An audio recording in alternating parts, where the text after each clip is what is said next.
Hello, welcome back to the Boardgames 4K YouTube channel, and this is a channel where we give you reviews, playthroughs, unboxings, and we generally talk a load of bollocks about tabletop gaming in general. And in this video we're going to be talking about an older game, so like a dexterity game where you'll be chucking dice onto a target, hoping to kill the monsters. We're going to be talking about Dungeon Fighter, and this is a game where you'll be lobbing dice from your supply onto a target, hoping that you cause damage to a variety of monsters that are lurking in a dungeon. And if you're new here, then please consider subscribing to this channel. Leave a comment in that section down there, down below, and we'll see you after this.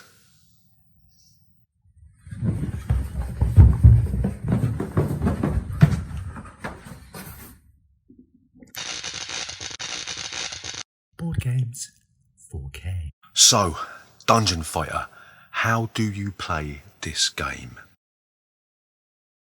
So in this game, you're going to have a pool of dice. You're going to have different coloured dice. You're going to have green dice, you're going to have blue dice, and you're going to have red dice. And what you'll do, you'll throw them onto the target, hoping to land the dice on the sectors which give you a certain amount of damage.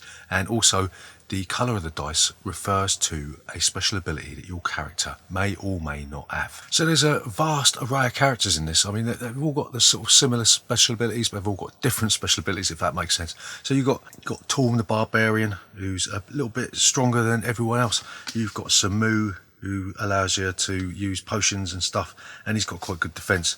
You've got Lanky Low Shot, which allows you to use potions, and he's got a couple of special abilities. And also the 4 expansions to this game add a really nice array of characters. There's loads here. Also, it gives you extra dungeon tiles to explore, so that's always a bonus. So what you'll be doing, you'll be making your way through the dungeon. You'll move your little token through into the next room, and then you'll take a card from the tower that's associated with that level of the dungeon. You'll set up the monster on the monster track. You'll set its damage, and what you'll do, you'll roll the dice onto the target, and you'll hope that you will cause enough damage to defeat the monsters. Some of these monsters are quite powerful. There's loads of them that come out of the expansion, so there's a massive array of monsters to fight. And the trick with this game is that some monsters may require you to chuck the dice onto the target in a manner that is quite crazy. So you might have to fight Hugh the Man-Torch, which will require you to flick the die onto the target from off of your thumb. You might have to fight the Medusa, who requires you to cover up your eyes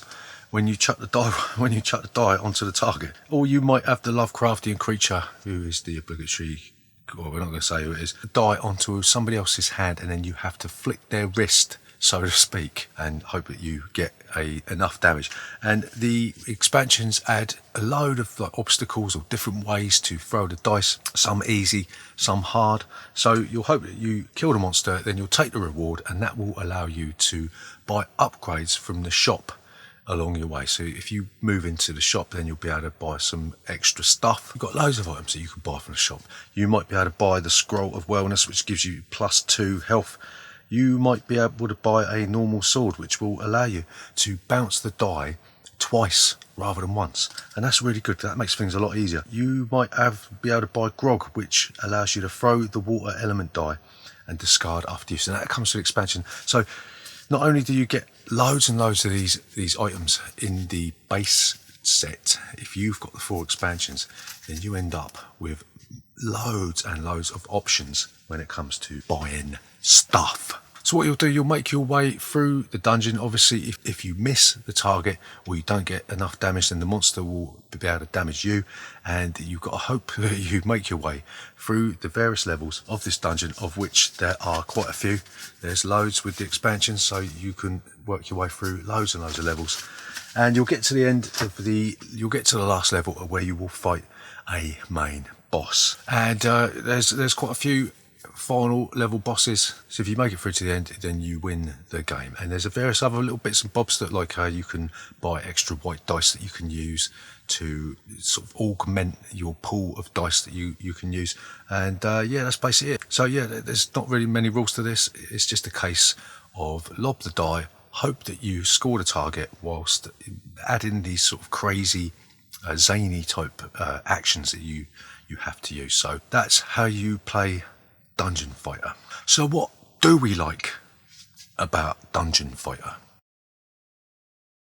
So the first thing that we really like about it is the fact that it's a mental dexterity game. So even though you just chuck a dice onto the table, the dice could go anywhere. So it's a nice little blend of sort of skill, but it's a lot of luck. And some of the times when you're lobbing it, because it's so difficult, when you're throwing the dice and you actually connect with that region on the thing, you go mental, and everyone goes mental with you. So yeah, we really like the sort of party aspect to this one. So the second thing that we really like about Dungeon Fighter is the amount of variation in the monsters and the characters, and also the equipment that you could buy. The decks are huge. I mean, that's the amount of monsters you can get. There's a massive deck of cards with monsters, and every time you play it, you're going to get a different game to play. So really the expansions are an absolute must for this. There's 4 of them, each one based on one of the elementals. So you've got earth, air, fire and water, and you really need to get them, because it really does ramp it up. And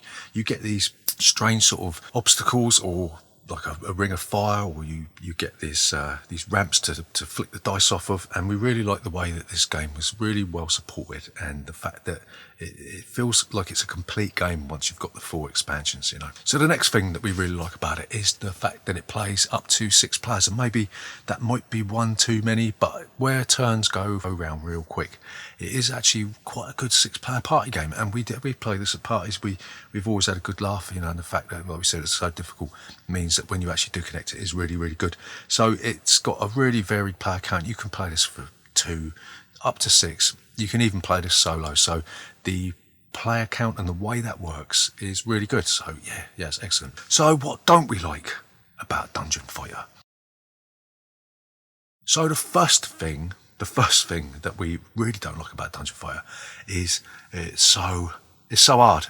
It's insane. And we watched a video of this. I think it was Board Game Replay. I think they house ruled that you would get as many practice throws as you want, but as soon as you said this is the real one, then you get to do that. And I think that's probably the best way to do this, because it really does, it ramps up the sort of tension of this game. So if you were just chucking the die out there and you failed, it would be very disappointing. So you need to house rule this thing in, where you get as many practice throws as you like, and then you do the real thing, and that really does ramp up tension. So the rules do suffer from the fact that you're meant to only get 1 throw, and that can be a bit of a letdown.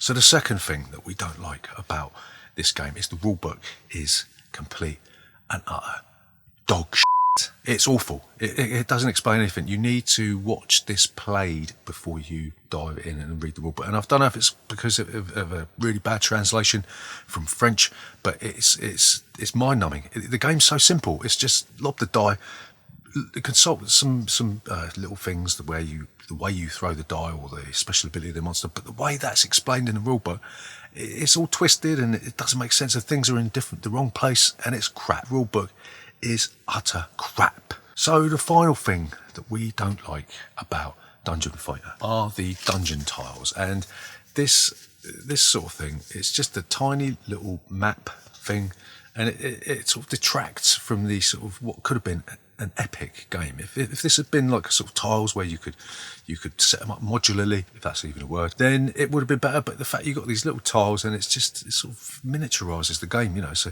you've got this big target, and then the dungeon tiles are like a sort of a wet fart, and it's no good.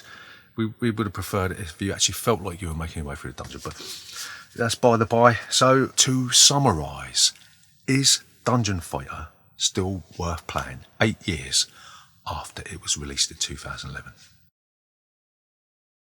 And we're going to say yes, we love Dungeon Fighter. Excruciatingly difficult, but that's part of its charm, right? Is the fact that when you do succeed, you raise the roof off your house. And we've played this before, and people have called the police because they thought there was a riot going on in our house. It's a wonderful game.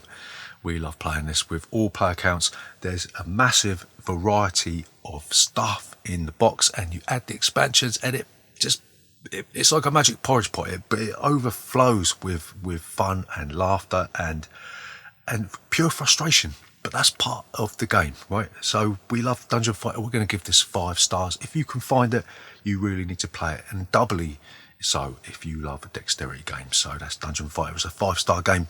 Remember, if you are new here, then please consider subscribing to this channel. Leave a comment in that section down below, right? And we'll see you next time.